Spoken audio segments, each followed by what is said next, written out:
करें और इनको हम लोग सर्व करें। फिर तीसरे नंबर पे आएगा कंपनी ऑब्जेक्टिव एंड रिसोर्सेज। फिर ये देखेंगे कि क्या हमारे ऑब्जेक्टिव्स में ये चीज़ है कि हम इस सेगमेंट को सर्व करें जो कि हम लोगों ने चूज़ कर रखा है, या हमारे पास इतने रिसोर्सेज हैं कि हम इस सेगमेंट को सर्व करने के लिए जाएं और इस सेगमेंट के लिए प्लानिंग करें। फिर टारगेट मार्केट स्ट्रेटजीज, ये बहुत इंपॉर्टेंट टॉपिक है, बड़े मजे का टॉपिक है कि हमारे पास कौन कौन सी स्ट्रेटजीज होती हैं जिनको हम लोग इस्तेमाल करते हैं मार्केट को टारगेट करने के लिए। मार्केट को टारगेट करने के लिए हमारे पास तीन जो है वो पॉलिसीज होती हैं। एक होती है अनडिफरेंशिएटेड मार्केटिंग, एक होती है डिफरेंशिएटेड मार्केटिंग, एक होती है कॉन्सेंट्रेटेड मार्केटिंग। और उसके बाद चौथे नंबर पे आती है माइक्रो मार्केटिंग, पांचवें नंबर पे आती है लोकल मार्केटिंग। ठीक है जी। उसके बाद इंडिविजुअल मार्केटिंग। तो ये पांच किस्म के जो मार्केटिंग्स हैं, ये हमारे पास तरीकेकार होता है टारगेट करने के लिए। तो सबसे पहला तरीका ये होता है अनडिफरेंशिएटेड मार्केट। अनडिफरेंशिएटेड मार्केट जो है ये सबसे आसान तरीकेकार होता है और ये सबसे ज़्यादा इस्तेमाल होने वाला तरीका होता है जिसे हम कहते हैं अनडिफरेंशिएटेड मार्केट। इसका मतलब है कि हम सेगमेंट्स नहीं बना रहे होते, हम सारी की सारी मार्केट जो है उसको एक ही प्रोडक्ट मार्केट ऑफर कर रहे होते हैं, सारी की सारी मार्केट को। मिसाल के तौर पे पहले इसको पढ़ लेते हैं फिर एग्जांपल देखते हैं। Marketing targets differentiate undifferentiated marketing targets the whole market with one offer. आप एक ही ऑफर है आपके पास और सबको ऑफर कर रहे हैं, इसका मतलब है कोई डिफरेंस नहीं है। अनडिफरेंशिएटेड का मतलब क्या होता है कि कोई डिफरेंस नहीं है किसी भी कस्टमर्स के हवाले से। मास मार्केटिंग फोकसेस ऑन, इसी को हम लोग मास मार्केटिंग पे कहते हैं। मास से मराद सारे के सारे बल्क में बहुत ज़्यादा लोगों को आप डील कर रहे होते हैं। इसकी मैं एग्जांपल देता हूँ, मैच बॉक्स। ये जो मैच बॉक्स है, जो माचिस है, तो क्या ये जो माचिस है ये हम लोग सेलेक्ट करेंगे कि सिर्फ इस किस्म के लोग जो हैं वो अपने घरों में इस्तेमाल कर सकते हैं और अमीर लोग नहीं इस्तेमाल कर सकते और सिर्फ गरीब लोग इस्तेमाल कर सकते हैं? इसको कोई भी यूज़ कर सकता है। ठीक है। इसके अलावा पेप्सी, कोका कोला, ये जो कोल्ड ड्रिंक होता है, क्या ये जो कोक और पेप्सी हैं, क्या ये इन्होंने जब मार्केटिंग करते हैं तो ये कहते हैं कि सिर्फ यंग लोग और सिर्फ बच्चे या सिर्फ बुजुर्ग लोग इसको इस्तेमाल कर सकते हैं? इसको कोई भी इस्तेमाल कर सकता है।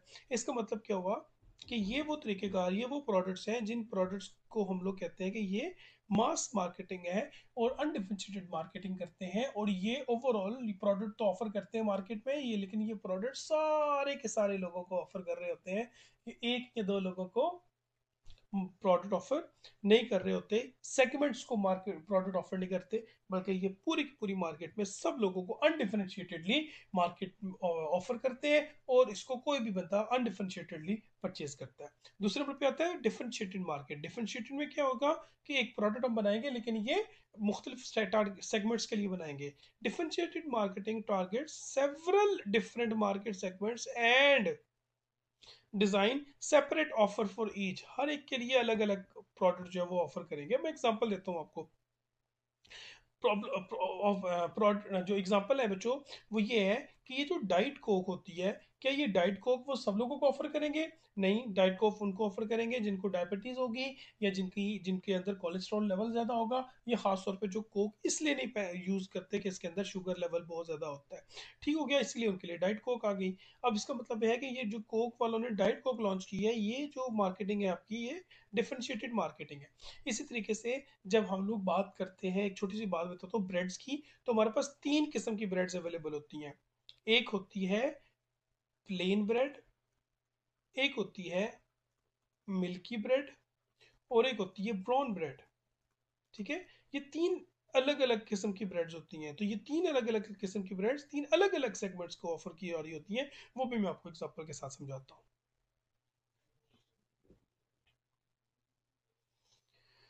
तो ये जो प्लेन ब्रेड होती है, इसको हम लोग वाइट ब्रेड भी कहते हैं। नॉर्मली ये अडल्ट्स के लिए होती है। मिल्की ब्रेड जो है ये किड्स के लिए होती है।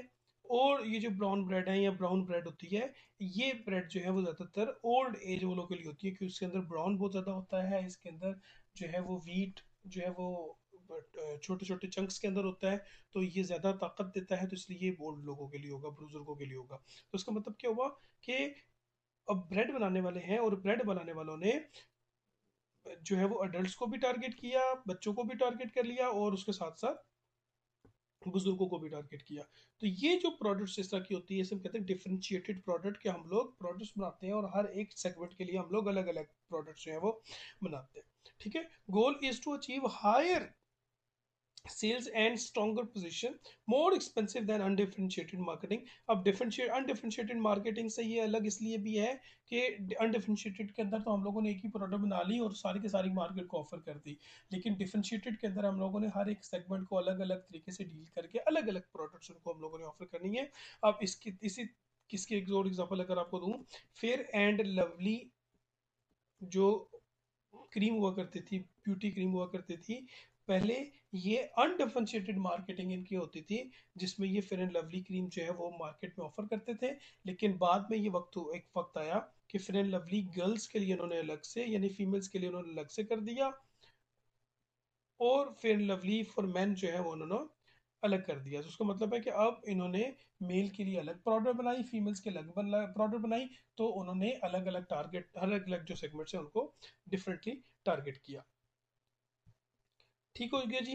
उसके बाद अगला टॉपिक आता है concentrated market. Concentrated marketing targets a small share of a large market. बहुत बड़ी जो हमारी मार्केट होती है उसका छोटा सा शेयर जो है वो कैच करने की कोशिश करते हैं।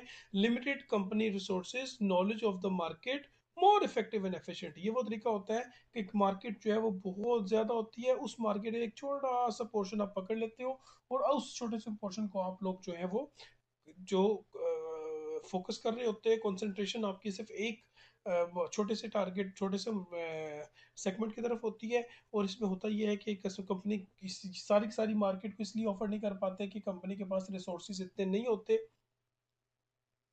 कि वो इतने ज़्यादा जो है वो पूरी की पूरी मार्केट को कवर कर सके। उनको नॉलेज जो है वो मार्केट का इतना ज़्यादा नहीं होता, और आखिर में क्या आएगा, मोर इफेक्टिव एंड एफिशिएंट। ये थोड़ा सा ज़्यादा इफेक्टिव और एफिशिएंट होता है क्योंकि छोटा सा सेगमेंट है, छोटे से सेगमेंट को डील करने के लिए इनके पास जो है वो एक अच्छा ऑप्शन मिल जाता है, और उनके पास नॉलेज ज़्यादा आ जाती है, ज़्यादा इफेक्टिव हो जाता है। Micro marketing is the practice of tailoring. उसके बाद हम आएंगे आगे माइक्रो मार्केटिंग। माइक्रो मार्केट बिल्कुल छोटे लेवल की मार्केटिंग होती है। Tailoring product and marketing programmes to suit the taste of specific individuals and locations. Local marketing, individual marketing, ये इंडिविजुअल मार्केटिंग होती है, लोकल मार्केटिंग होती है। इसकी सबसे अच्छी जो एग्जांपल है वो है बुटीक।